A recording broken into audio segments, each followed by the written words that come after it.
বেলেরা ছেড়ে এত দূরে কাঁঠালডাঙ্গা, কোথায় গুসকরা, কোথায় বর্ধমান, এত দূরে বেলেরাতে যাওয়ার কৃষ্ণকালীর কি প্রয়োজন ছিল? এর ভেতরেই যে কত বড় প্রতারণা রয়েছে সেটা জানলে অবশ্যই আপনারা অবাক হয়ে যাবেন যে কি হলো বিষয়টা। Welcome to our channel Suman Sunanda vlogs. তো বন্ধুরা, কৃষ্ণকালী মা কোথায় বেলেরা, বর্ধমানের বেলেরা, আর কোথায় গুসকরা, কাঁঠালডাঙ্গা। ভাবুন, এত ডিস্টেন্সে গিয়ে মন্দির করার কারণটা কি? অবশ্যই অনেক বড় কিন্তু প্রতারণা রয়েছে। এটা শুনলে খুবই খারাপ লাগবে। যারা বিশ্বাস করেন কৃষ্ণকালী মাকে, তারা বিশ্বাসটা যেন হেঁটে যাবে।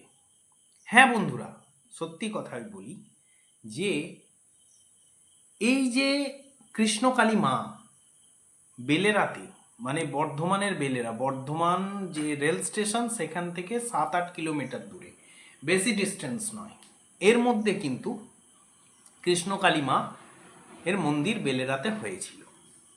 তারপর হট করে এমন কি ঘটনাটা ঘটলো, কি প্রতারণা হলো, যার ফলে কিন্তু কৃষ্ণকালী মা কোথায় গুসকরা, প্রায় 40 কিলোমিটার দূর, 35 থেকে 40 কিলোমিটার দূরে গিয়ে কিন্তু মন্দির করতে হলো। আর কোথাও জায়গা পেল না। বিরাট একটা রহস্য কিন্তু রয়ে গেছে। আমি ভাবলাম যে ভিডিওটা বানিয়ে দেওয়াটাই ঠিক হবে, যারা দর্শক আছে তাদের উদ্দেশ্যে। যারা আমরা ভিডিও বানাই তারা কিন্তু অবশ্যই দর্শককে বিষয়টা জানানো দরকার, এটা আমি ব্যক্তিগতভাবে মনে করি। কি ঘটনা ঘটেছিল সেদিন বেলেরাতে? অনেক মানুষ ছিল যারা চাইছিল যে কৃষ্ণকালী মা, স্বয়ং কৃষ্ণকালী মা এসেছেন, আমাদের এখানে মন্দির হবে। কত খুশি ছিল সবাই। আমি এমন এমন মানুষের সঙ্গে কথা বলেছি যারা বলেছিল যে দাদা, আমাদের এখানে কৃষ্ণকালী মা এসেছে, খুব ভালো হবে, আমরা হয়তো মায়ের কৃপাও পাবো, আর দুটো দোকানদানি করে এখানে একটু টিফিন খাবারের ব্যবস্থা করব, যাতে বাইরের থেকে লোকরা আসলে একটু খাবার পাবে, আমাদেরও একটু রুটি রোজগার হবে, বিক্রি বাট্টা হবে। কথাগুলো কিন্তু ভুল নয়, কথাগুলো কিন্তু ভুল নয়, একদম বাস্তবসম্মত কথা। যেখানেই একটা বড় মন্দির হবে, যেখানে একটা মন্দিরকে কেন্দ্র করে মানুষের রুটি রোজগারের একটা প্রশ্ন থেকে যায়, সেখানে কিন্তু মানুষের এই যে চিন্তা ভাবনা, এটা কোনোভাবেই কিন্তু মানে ডিনাই করা যায় না, যেটাকে প্রত্যাখ্যান করা যায় না। অবশ্যই তারা চাইছিল যে কৃষ্ণকালী মা আসুক এবং আমাদের এখানে একটা বড় আকারের মন্দির তৈরি করব। কিন্তু সেই দিনেই এমন একটা ঘটনা ঘটল, যার ফলে কিন্তু কোথাও জায়গা নাই, যেতে হলো গুসকরা, কাছে কাঁঠালডাঙ্গা, ওরগ্রাম ফরেস্ট, অনেকটাই দূর। অনেকেই ঠিকানাটা খুঁজে পায় না।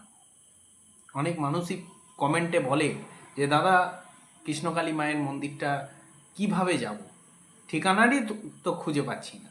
যার জন্য ভিডিও অলরেডি আমি বানিয়ে দিয়েছি। দেখুন, মানুষ হচ্ছে সব থেকে ভয়ানক জন্তু। কেন এরকম বলছি? এর পিছনে কিন্তু একটা লজিক আছে, আপনারা ভালো করে শুনবেন কথাটা। অনেকে কিন্তু ভিডিওগুলো কি করেন, আধা আধুরা শোনেন, মানে অল্প শুনলেন, নিয়ে আমাকে গালমন্দ করে দিলেন, কমেন্টে উল্টোপাল্টা বলে দিলেন, এই মঙ্গলা মা চুরি করেছে, এই করেছে, ওই করেছে। কথাটা তো শুনবেন, না শুনেই আপনারা উল্টোপাল্টা কমেন্টটা কেন করেন? তো যেটা বিষয়, যে মানুষ হচ্ছে মানুষের সব থেকে বড় শত্রু। কিন্তু ভগবানের শত্রু হলে ভগবান কিন্তু তার খেল খেলে দেবে, এটা মাথায় রাখবেন। ভগবানের সঙ্গে খেলা খেলতে যাবেন না, যে মানুষই হন। একটু মনে রাখবেন, মানুষের সঙ্গে মানুষ খেলা করছে, অনেক সময় রেহাই পেয়ে যাবেন, কিন্তু ভগবানের সঙ্গে যখন মানুষ খেলাপ করতে যায় তখন কিন্তু তার কোনো রেহাই থাকে না। তো সেই দিন এমন হয়েছিল, কিছু অসামাজিক লোক যারা বদমাশি করতে চায় তারা এসে কৃষ্ণকালী মায়ের মন্দিরে তারা বলছিল ভেঙে দেবো মন্দিরটাকে, এখানে কৃষ্ণকালী মায়ের ইয়ে করতে দেবো না, ভক্তদের আসতে দেবো না। এই যে ব্যাপারগুলো, এই ব্যাপারগুলো কিন্তু একটা প্রতারণা, মানুষের সঙ্গে প্রতারণা।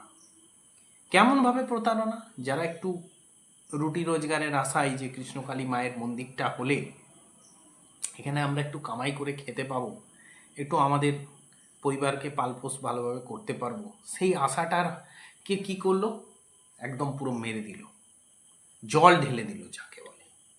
সত্যি খুব খারাপ, খুব খারাপ। আর যে ভক্তগুলো আসছিল কৃষ্ণকালী মায়ের মন্দিরে, যে ভক্তগুলো যে না মায়ের একটু কৃপা পাবো, কত আশা নিয়ে দূর দূরান্ত থেকে, কোথায় ঝাড়খণ্ড, কোথায় উড়িষ্যা, এমনকি মুম্বাই থেকেও এক দুজন ভক্তর সঙ্গে দেখা হয়েছিল যারা এসেছিল। ভাবুন তো, এখন তারা ঠিকানাটাই খুঁজে পাচ্ছে না, যে কৃষ্ণকালী মায়ের ঠিকানা কিভাবে যাব ওই গুসকরার কাছে, অনেকেই বুঝতে পারছে না। কিন্তু বেলেরাটা তো সবাই জেনে গেছিল, আবার হয়তো এই জায়গাটাও জেনে যাবে, একদিন জেনে যাবে আস্তে আস্তে। আমরা ভিডিও করেছি, দেখে নেবেন, যারা বুঝতে পারবেন না ভিডিও ডিটেলসে আছে। কিন্তু এই যে প্রতারণাগুলো করলো না মানুষ, এর ফল কিন্তু ভগবান তাদেরকে দেবে। মানুষ মানুষকে কিছু করতে পারে না, কিন্তু ভগবান করবে। কেন? এর মধ্যে অনেক মানুষের আশা আকাঙ্ক্ষা কিন্তু জড়িয়ে আছে। বিরাট প্রতারণা এটা, বুঝলেন? এবার বিষয় হচ্ছে গুসকরার কাছেই যাওয়ার কি প্রয়োজন আছে মায়ের? দেখুন, একটা বড় মাপের মন্দির করতে গেলে বড় মাপের জায়গার প্রয়োজন। বড় মাপের যদি জায়গাটা না হয় তাহলে দেখুন একটা পার্কিং হবে, যেখানে মানুষ গাড়ি নিয়ে হয়তো আসবে, গাড়িটা রাখবে কোথায়? হয়তো দূর দূরান্ত থেকে মানুষ আসবে, রাত্রি বাস করবে, তাদের থাকার জন্য ব্যবস্থা চাই। এই যে একটা বিরাট আয়োজন, সেই আয়োজন করতে গেলে বিরাট জায়গার প্রয়োজন, যে জায়গাটা অন্য জায়গায় পাওয়া যাচ্ছিল না। সেইটা গুসকরার কাছে কাঁঠালডাঙ্গায় পাওয়া গিয়েছিল বলেই মা কিন্তু তড়িঘড়ি, যেহেতু ওইখানে অত্যাচার বাড়ছিল দিন প্রতিদিন, মানুষ বলছে আমরা এখানে বসতে দেবো না, এখানে তোমার মন্দির করতে দেবো না, এই যে প্রতিদিনের একটা ঝামেলা, তার থেকে নিস্তার পাওয়ার জন্য মা কিন্তু অনেকটা দূরে তার মন্দিরকে নিয়ে গিয়েছিল। এটা কিন্তু বেস্ট, আমি বলবো বেস্ট। এবং ফাঁকা জায়গা, যেখানে পার্কিং, মানুষের যাতায়াত, এবং গুসকরা রেল স্টেশন যেহেতু কাছে আছে, ট্রেনের যোগাযোগ ব্যবস্থা এবং খুব সুন্দর বাসের যোগাযোগ ব্যবস্থা আছে, তো সেই জন্যই গেছে মা। আর মানুষ যে মানুষকে প্রতারণা করছে, এর থেকে খুবই সাবধান থাকুন এবং সতর্ক থাকুন সর্বদা। আর এটা মাথায় রাখবেন, যদি মন্দিরের কাছে আপনারা পৌঁছাতে নাও পারছেন, মায়ের নাম জপ করুন, ভগবানের নাম জপ করুন, অবশ্যই রেহাই পাবেন। যাই হোক, ভিডিওটা আপনাদের জন্য বানিয়ে দিলাম। যারা চ্যানেলে নতুন তারা অবশ্যই চ্যানেলটাকে সাবস্ক্রাইব করবেন, ভিডিওটাকে লাইক করবেন, দূর দূরে শেয়ার করবেন, যাতে সবার মধ্যে পৌঁছে যায়। ঠিক আছে? আরও ভালো ভালো ভিডিও করার জন্য উৎসাহ পাবো তবে।